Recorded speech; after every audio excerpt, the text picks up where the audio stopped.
दोस्तों, इस वीडियो में आप देखेंगे दादी नानी की कहानियों पर आधारित एक फैंटेसी थ्रिलर मूवी की कहानी। फिल्म की कहानी काफी मजेदार है, इसलिए वीडियो को पूरा आखिरी तक जरूर देखें। अब कहानी शुरू करते हैं। फिल्म की शुरुआत में एक बीमार राजा को दिखाया जाता है। राजा का इलाज कर रहा वैद्य उनके दोनों बेटों से बताता है कि इनकी बीमारी लाइलाज है और इनके पास बस कुछ ही दिन बचे हैं। राजा का बड़ा बेटा फाल्क, जो कि बहुत घमंडी और बेईमान होता है, वो कहता है मैं राजा बनने के लिए तैयार हूँ, जबकि राजा का छोटा बेटा फ्रेड, जो कि बहुत नेक दिल और ईमानदार होता है, अपने पिता से कहता है मैं आखिरी सांस तक आपकी सेवा करूँगा। तभी वहाँ मौजूद राज्य का मुख्य शिकारी सांबा वैद्य से कहता है एक तरीका है जिससे राजा ठीक हो सकते हैं। हमारे राज्य की सीमा पर मौजूद रहस्यमयी अंधेरे जंगल के उस पार एक राज्य है। वहाँ के कुंड में संजीवनी जल है, जिसे पीने से कोई भी बीमारी या घाव ठीक हो जाता है। ये सुनकर राजा का छोटा बेटा फ्रेड कहता है मैं आपके लिए वो संजीवनी जल लाने जाऊंगा,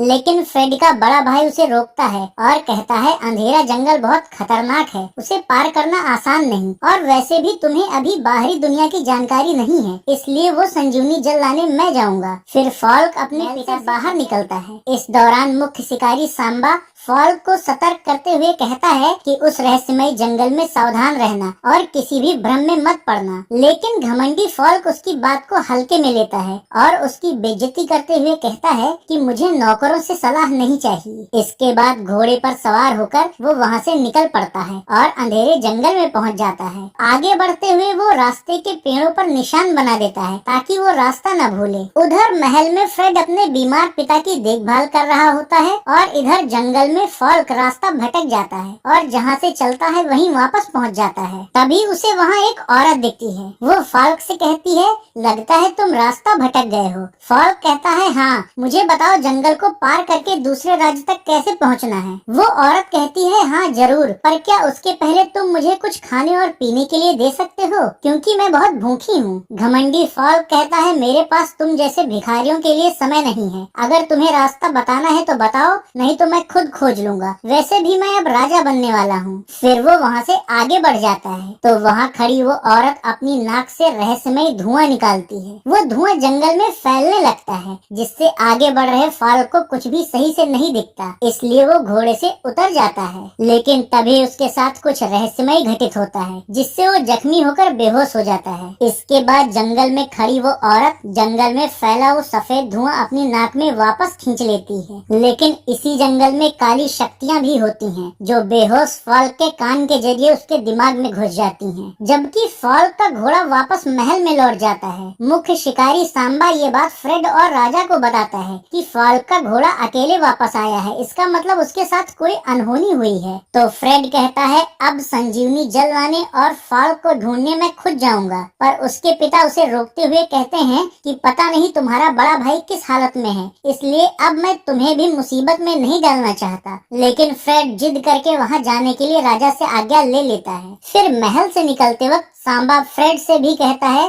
कि जंगल में हर कदम पर सावधान रहना और अपने लक्ष्य से मत भटकना। फ्रेड कहता है ठीक है। फिर वो घोड़े पर सवार होकर वहाँ से निकल पड़ता है और अंधेरे जंगल में पहुँच जाता है। थोड़ी देर चलने के बाद जंगल में उसे भी वही औरत मिलती है जो उसके भाई को मिली थी। तो फ्रेड उससे आगे का रास्ता पूछता है। इस पर वो औरत फ्रेड से भी कुछ खाने को मांगती है। फ्रेड दयालु होता है, इसलिए अपने सफर के लिए लाया हुआ खाना वो उस औरत को दे देता है। इससे वो औरत बहुत खुश हो जाती है और कहती है तुम यहाँ से सीधे चले जाओ, फिर तुम इस जंगल को पार करके उस राज्य में पहुँच जाओगे जहाँ वो संजीवनी जल मौजूद है। फ्रेड उन्हें धन्यवाद देता है। अब वो औरत फ्रेड से सोने के सिक्के मांगती है, तो फ्रेड उन्हें अपने थैली में रखे सभी सिक्के दे देता है। ये देखकर वो औरत कहती है तुम नेक दिल और दयालु हो, इसलिए मैं तुम्हें वो संजीवनी जल दिलाने में तुम्हारी पूरी मदद करूंगी। फ्रेड पूछता है वो कैसे। वो औरत उसे बताती है कि तुम जिस राज्य में जा रहे हो वहाँ के महल में दाखिल होने के लिए तुम्हें बाहर बनी शेर के मूर्ति में हाथ डालकर एक खटका दबाना होगा, जिससे महल का गेट खुल जाएगा। पर उस राज्य पर काली शक्तियों का साया है, इसलिए वहाँ हर कोई पत्थर का बन चुका है, लेकिन तुम्हें वहाँ कोई एक ऐसा इंसान मिलेगा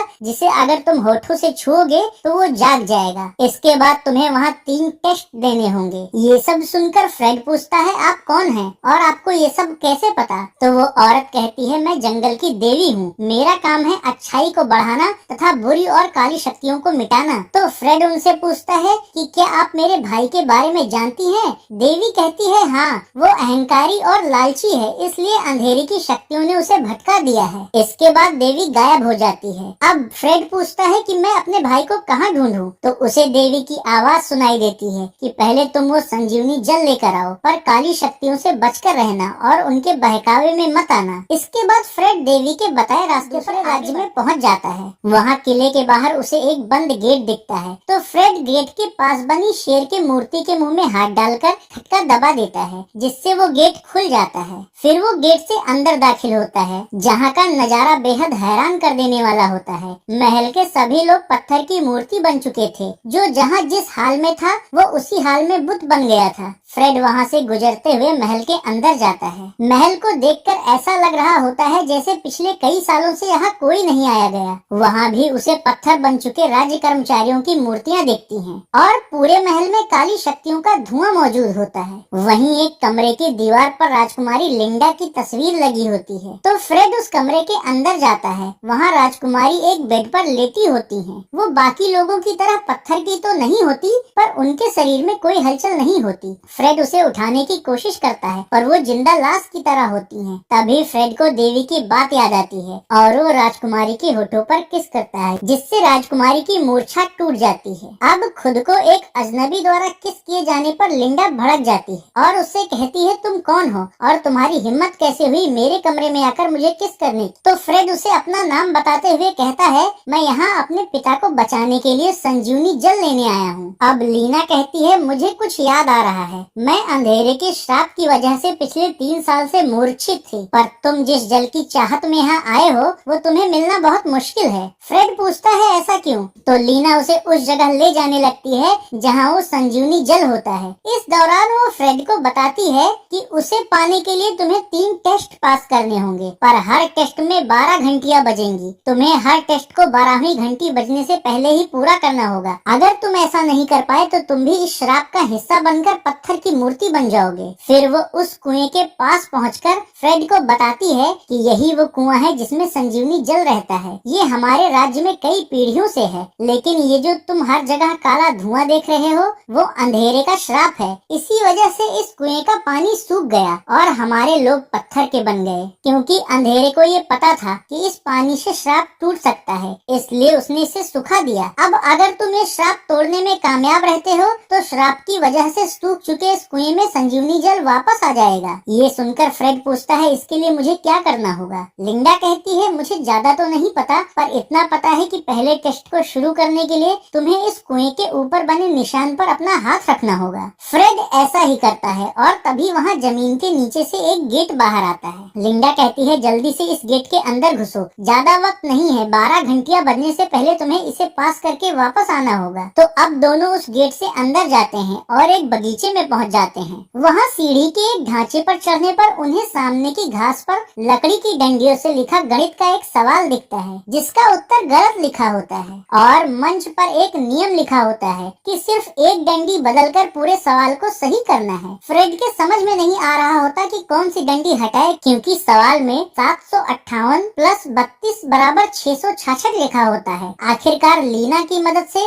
वो प्लस वाली डंडी हटाकर 3 पर रख देता है, जिससे अब वो सवाल 758 माइनस 92 बराबर 666 हो जाता है। तो अब सवाल का समीकरण सही होते ही वहाँ एक बॉक्स खुलता है जिसमें एक बूंद रसायन होता है। फ्रेड उस रसायन की बूंद उठा लेता है। अब तक 12वीं घंटी भी बजने वाली होती है, लेकिन उससे पहले ही दोनों उस गेट से वापस आ जाते हैं। फिर लीना के कहने पर फ्रेड वो बूंद कुएं में डालता है। ऐसा करते ही शराब का एक हिस्सा टूट जाता है। अब दूसरे टेस्ट के लिए फ्रेड फिर से कुएं की शिला पर बने निशान पर अपना हाथ रखता है, जिससे फिर से एक गेट जमीन से बाहर आता है। नया राजा बनने पर फ्रेड अपने भाई की सजा माफ कर देता है, पर वो उसे अस्तबल देखने का काम सौंप देता है। साथ ही वो सांबा को अपना मुख्य सलाहकार बना लेता है। इस तरह ये फैंटेसी एडवेंचर मूवी यहीं खत्म हो जाती है। अगर आपको भी ये कहानी पसंद आए तो वीडियो को लाइक और शेयर करें और चैनल को सब्सक्राइब करना ना भूलें।